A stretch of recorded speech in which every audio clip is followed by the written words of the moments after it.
Picture this. You are paying, let's say $2,000 a night for this stunning oceanfront villa. Oh, easily. At least that much. Right. And, the infinity pool is pristine. The imported marble is, like, cool under your feet. The lighting is hitting the Paris stone absolutely perfectly. It's the absolute dream setup. Exactly. So you sit down, finally ready to just exhale after this grueling, 14-hour travel day. Oh, those are the worst. Yeah. And then this smiling, perfectly dressed staff member approaches you and asks, have you stayed with us before? And what can I get you to drink? Ugh, yeah. It completely breaks the spell. It really does. In that single fleeting second, the entire illusion of luxury completely shatters. So welcome to today's deep dive. We are exploring a massive silent shift happening right now at the very peak of the hospitality industry. It is, it's a huge pivot. It is. We're looking at the invisible cost of friction and how quiet, completely unseen technology is entirely replacing the traditional, highly visible servant. Yeah, it really is a profound paradigm shift. I mean, we are rapidly moving away from a world where luxury was defined by, what you could physically see. Like the bowing staff and the silver trays. Exactly. All of that visible effort. We're moving from that to a world where true luxury is actually defined by what you never even have to think about. Right. And to guide us through this transition, we've pulled a really fascinating stack of sources from the Le Luxure blog. Which is a great resource, by the way. Oh, incredible. We're specifically diving into their pieces, the silent cost of disconnected systems, the death of the amenity list, and the seamless stay. Lots of good material there. Definitely. But before we get into the heavy back-end mechanics of all this, there is an image included in these sources that perfectly anchors what we're talking about. I know exactly the one you mean. Yeah, it's a photograph of this classic, highly polished brass concierge bell, just sitting there on a sleek mahogany reception desk. Right, the classic hotel bell. You know the exact one. You press the top, and it gives that sharp, resonating ding. So, okay, let's unpack this. Why is it that you can drop a small fortune on a world-class hotel, receive objectively polite service, yet still walk away feeling like the magic simply wasn't there? Well, it's because that brass bell in the photograph, it basically represents the entire era we are leaving behind. How so? That bell is the ultimate symbol of reactive hospitality. Think about the actual mechanics of it. Okay. The guest has to physically recognize they have a need, right? Mm-hmm. Then they have to get up, walk over to a desk, and physically strike a bell just to prompt a human being to provide a service. Right. You were literally summoning the service. Exactly. The entire cognitive burden of initiating the experience is placed squarely on the guest. You're like the director of the play. You have to cue everybody. Yes, but let's contrast that bell with the modern reality described in our source material. Yeah. Like the anecdote you opened with on the terrace. With the drinks, yeah. Right. On the surface, a staff member asking something like, would you prefer a firm or soft pillow this evening? Or, will you be having the same Negroni as your last visit? That sounds like wonderful, attentive service. I have to admit, I actually pushed back on this concept when I first read it in the source text. Really? Why is that? Well, my initial thought was, how else are they supposed to know? Isn't it just polite to ask? It seems that way, yeah. Right. And doesn't the visible effort of the staff kind of prove I'm getting my money's worth? I completely get that perspective. It definitely sounds polite. But the text argues there is a subtle, almost negative psychological tax levied in those moments. A psychological tax. Yeah. The service is warm, sure, but the magic dims because the guest is still being forced to manage their own experience. Oh, I see. Even though the hotel means well, they are putting that cognitive load of decision-making right back onto you. And true luxury, especially at this $2,000 price point, is about the temporary suspension of everyday burdens. That makes a lot of sense. So every time they ask. Every time a staff member asks a question, to which the hotel technically already has the answer. Like your favorite gin from a visit 3 years ago. Exactly. Or your pillow preference from your guest profile. It yanks you out of a state of relaxation. And it drops you right back into a state of management. Wow. It reminds you that you are just a data point they haven't really bothered to connect. The more I thought about it, the more I realized it's exactly like having a best friend who still asks you when your birthday is every single year. Oh, that is a perfect analogy. Right. Like, they're being super nice about it. They genuinely want to celebrate you and buy you a cake. But the very act of them having to ask proves they haven't actually internalized who you are. Yes. The relationship is still transactional. That is spot on. And in a luxury setting, that tiny bit of friction totally breaks the spell. Which leads us to a pretty glaring operational I question. think I know where you're going with this. If this friction, this annoying firm or soft pillow interrogation, is so obvious to guess, why on earth haven't these multi-million-dollar luxury properties fixed it? That is the million-dollar question. Right. We have to step away from the beautiful terrace for a second and look at the back-of-house reality, because the underlying infrastructure of most hotels is, frankly, a total mess. Oh, it is a digital disaster area. Seriously. Absolutely. The sources are very clear on this. It is not a lack of care from the staff. Right. The staff wants to do a good job. The frontline staff genuinely want to deliver a flawless, anticipatory experience, but they are fighting a losing battle against an absolute alphabet soup of disconnected systems that just stubbornly refuse to talk to one another. Okay, let's get into the mechanics of that alphabet soup because the fragmentation is wild. It really is. You have the PMS, the property management system, that is the brain holding your core reservation, your dates, your credit card. Right, the absolute core data. But completely walled off from that, you have the POS, the point of sale system. Right, exactly. That's the software at the pool bar tracking your Negroni order. And then in yet another separate universe, you have the housekeeping notes. Oh, the housekeeping notes are a whole other issue. The text mentioned they're often trapped in localized databases or, unbelievably, still living on physical clipboards in some basement office. Physical clipboards in 2026. It is a severe data silo problem. Yeah, that's insane. Right now, hotel tech operates like a hospital, where the attending surgeon isn't allowed to see the anesthesiologist's chart. Wow, that's a scary thought, but a great comparison. The food and beverage department has literally no idea. The guest in room 402 just had a nightmare flight because the front desk system is completely walled off. So they can't anticipate anything. Exactly. And the text outlines why these roadblocks are so deeply entrenched. First off, you are dealing with massive tech debt. Like really old computers. We're talking about legacy property management systems built in the late 90s, running on local servers and dusty back offices. They were never built with modern cloud APIs in mind. Oh, geez. So when the sleek new iPad app at the pool bar tries to send a data packet to the mainframe saying, Mr. Smith likes his gin stirred, not shaken, the mainframe literally cannot read the code. It's like trying to plug a USB-C cable into a typewriter. Precisely. That's exactly what it is. Add to that the culture of protective departments. Protective departments. Yeah, food and beverage managers guard their customer data. The spa guards theirs. Ah, turf wars. Totally. Then you have entirely valid data privacy and security protocols. Yeah. When you start moving highly personal preferences across a sprawling, localized network, you introduce vulnerabilities. Sure, nobody wants their credit card or address leaked. Right. Yeah. And finally, there is the sheer grueling daily grind of operations. When a general manager is putting out 50 operational fires a day. Like a broken boiler or a staffing shortage. Exactly.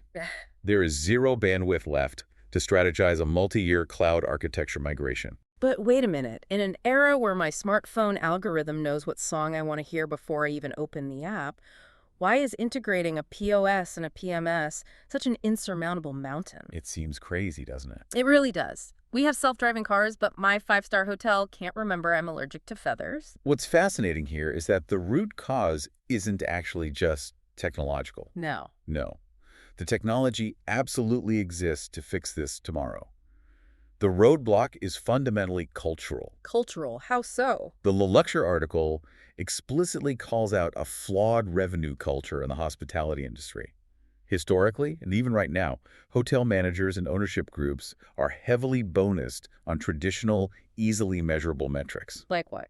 They look at rev-pay revenue per available room, and they look at raw occupancy rates. They are financially incentivized to put heads in beds. Okay, I follow. They are rarely, if ever, incentivized or rewarded for the invisible, quiet moments of seamless tech integration that actually build long-term loyalty. Ah, I see. So if the general manager's annual bonus is exclusively tied to room occupancy and keeping operating costs low, Yes. they are absolutely never going to spend $2 million and 18 months of sheer agony migrating to a unified cloud-based CRM. Never. Why would they? The return on investment for, quote, making the guest feel completely known, unquote, is incredibly hard to quantify on a quarterly earnings spreadsheet. Wow. Yeah, that makes total sense. So the data stays exactly where it is, locked in those legacy silos. And the poor frontline staff are left out to dry. Just forced to ask the guest the exact same polite, frustrating questions over and over again. Every single time. But that short-term thinking ignores a massive silent financial leak. Oh, absolutely. Let's look at the actual fallout of this. What happens to the bottom line when a guest's lifetime value quietly bleeds away because of these tech failures? Well, the insidious part of this failure is how quiet the fallout actually is. Guests don't march up to the front desk and formally complain that a server asked them if they wanted a soft pillow. No, of course not. You'd look crazy. Exactly. They aren't leaving fiery, all-caps, one-star reviews over it. Mhm. The stay is still objectively good. But the vital distinction the source makes is that a merely good stay is never an unforgettable stay. Right, it's this subtle erosion of value. The articles point out that you'll constantly see online reviews praising the lovely staff. You see that everywhere. But you will almost never see a review that says, I felt completely known and understood by this property. Exactly. And because that deep emotional tether isn't formed, the frequency of repeat visits just starts to stretch out. Yeah, that guest might come back in 5 years instead of next year. Or they might just try a competitor because they have no real switching costs. Their lifetime value just quietly bleeds away into the ocean. And operationally, the internal cost is staggering too. The text describes highly paid staff wasting precious hours every single week acting as human search engines. Human search engines, I love that phrasing. Think about a server walking over to your table, asking what you want, walking back to a terminal, punching it in, waiting for a ticket to print. All to manually gather data the hotel technically already owns. Exactly. From your last 3 visits. It is incredibly inefficient. Well, here's where it gets really interesting. When systems don't talk, personalized upsells, which are massive revenue drivers for these properties, by the way, Huge revenue driver. they now require a clunky manual conversation instead of happening effortlessly. Give me an example. So if the spa's booking software doesn't know you just checked in at 8 a.m. after a brutal red-eye flight, they miss the perfect window to seamlessly offer you a jet lag recovery massage in your room. Oh, that's such a missed opportunity. Instead, they have to wait for you to physically walk past the spa reception desk so they can verbally pitch you on a treatment. And that instantly feels like a transaction. Exactly. It feels like a sales pitch rather than an act of care. Think about your own travel experiences. Do you prioritize a hotel just because they hand you a beautifully printed, impressive-sounding list of luxury bath amenities?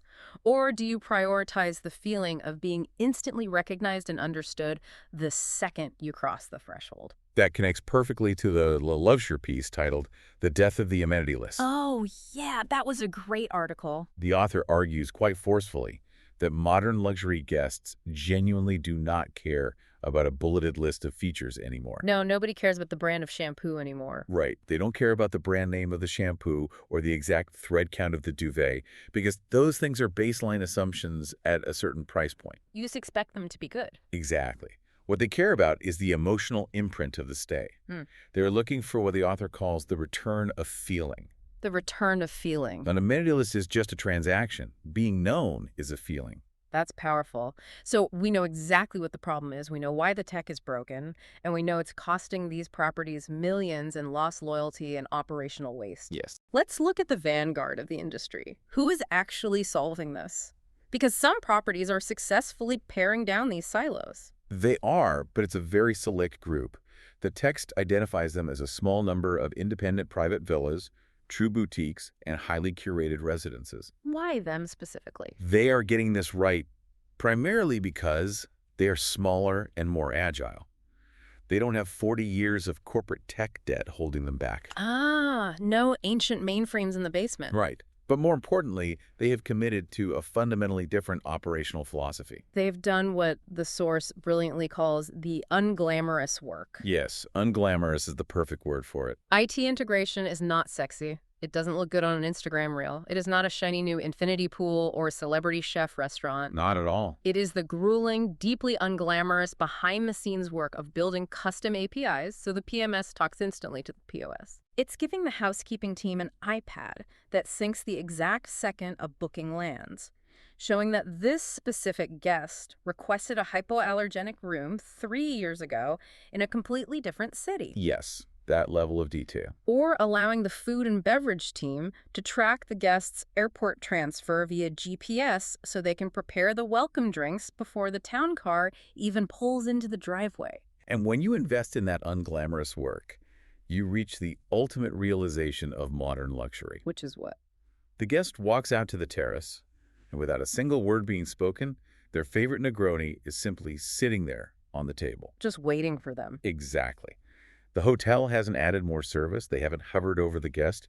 They have simply stopped requiring the guest to direct the flow of the experience. It's the absolute perfect execution of the seamless stay. It doesn't feel orchestrated or stiff. It just flows. That's effortless. It's the exact difference between a chauffeur who keeps looking in the rearview mirror asking you for turn-by-turn directions Oh, that's annoying. versus a driver who already knows exactly which scenic route you prefer and just lets you look out the window in peace. Beautiful analogy. But I do have to push back a little here.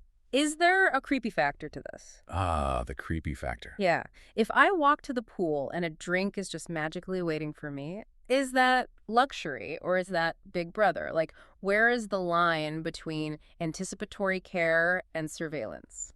That is a very fair question. If we connect this to the bigger picture, it all comes down to trust and the transformation of data. Okay, walk me through that. Data is usually seen as this cold, analytical, invasive thing, which is where that Big Brother feeling comes from. Right, like an algorithm tracking my shopping habits. Exactly. But in the context of hyper-luxury hospitality, data is synthesized to transform service from a highly visible transactional exchange into an invisible anticipatory embrace. An anticipatory embrace. I like that. The technology completely disappears into the background, leaving only the warmth behind. When it's done correctly, it doesn't feel like they are tracking you. It feels like they are caring for you. Which brings us to the next decade of hospitality. Let's look ahead. If this invisible, seamless background technology is the new gold standard, how does that redefine the industry? What even is a hotel if the ultimate goal is to make the mechanisms of service completely disappear? Well, the source makes a definitive claim here. The future belongs entirely to the properties that connect what they already own.